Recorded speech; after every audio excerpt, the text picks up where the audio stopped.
Now does my project gather to a head. My charms crack not, my spirits obey, and time goes upright with his carriage. How's the day? I did say so when first I raised the tempest. Say, my spirit, how fares the king Anne's followers? Dost thou think so, spirit? And mine shall. Hast thou, which art but air, a touch, a feeling of their afflictions, shall not myself, one of their kind, that relish all as sharply passion as they, be kindlier moved than thou art? Though with their high wrongs I am struck to the quick, yet with my nobler reason, 'gainst my fury, do I take part.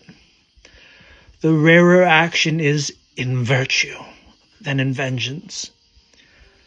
They being penitent, the sole drift of my purpose doth extend, not a frown further.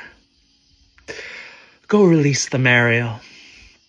My charms I'll break, their senses I'll restore, and they shall be themselves.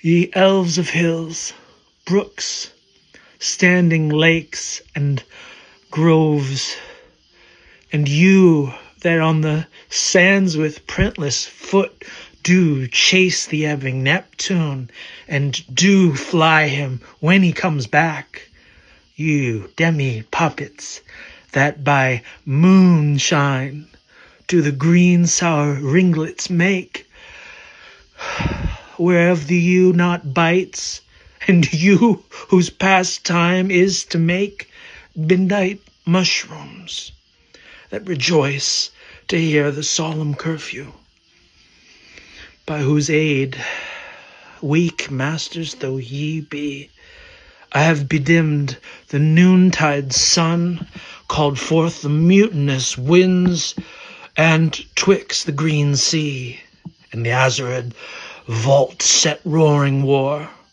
To the dread rattling thunder have I given fire, and rifted Jove's stout oak with his own bolt. The strong-based promontory have I made shake, and by the spurs plucked up the pine and cedar. Graves at my command have waked their sleepers, opened and let 'em forth by my so potent art. But this rough magic I here abjure, and when I have required some heavenly music, which even now I do, to work mine end upon their senses, that this airy charm is for, I'll break my staff, bury it certain fathoms in the earth, and deeper than did ever plummet sound, I'll drown my book. A solemn air, and the best comforter to an unsettled fancy, cure thy brains, now useless, boiled within thy skull. There stand, for you are spell stopped, holy Gonzalo, honorable man. Mine eyes, even sociable to the show of thine, fall fellowly drops. The charm dissolves apace, and as the morning steals upon the night, melting the darkness, so their rising senses begin to chase the ignorant fumes that mantle their clearer reason. O good Gonzalo, my true preserver, and a loyal sir to him thou followest, I will pay thy graces home, both in word and deed.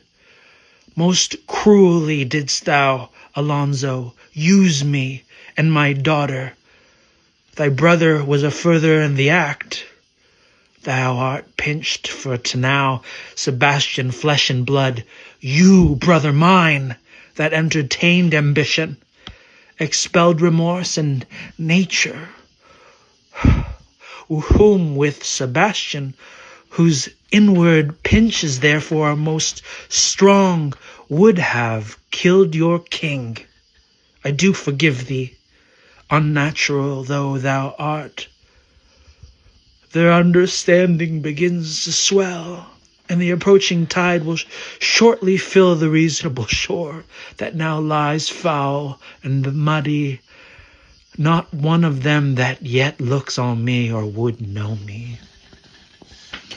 Ariel, fetch me the hat and rapier in my cell. I will discase me and myself present as I was sometime, Milan. Quickly, spirit, thou art, thou shalt ere long be free. Why, that's my dainty Ariel. I shall miss thee, but yet thou shalt have freedom. So, to the king's ship, invisible as thou art. There shalt thou find the mariners asleep under the hatches, the master and the boatswain being awake. Enforce them to this place, and presently, I prithee, behold, Sir King, the wronged Duke of Milan. For more assurance that a living prince does now speak to thee, I embrace thy body. And to thee and thy company I bid a hearty welcome. Be living and be here. First, noble friend, let me embrace thine age, whose honor cannot be measured or confined. You do yet taste some subtleties of this isle that will not let you believe things certain.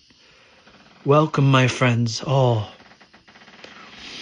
But you, my brace of lords, were I so minded, I here could pluck his highness's frown upon you and justify you, traitors.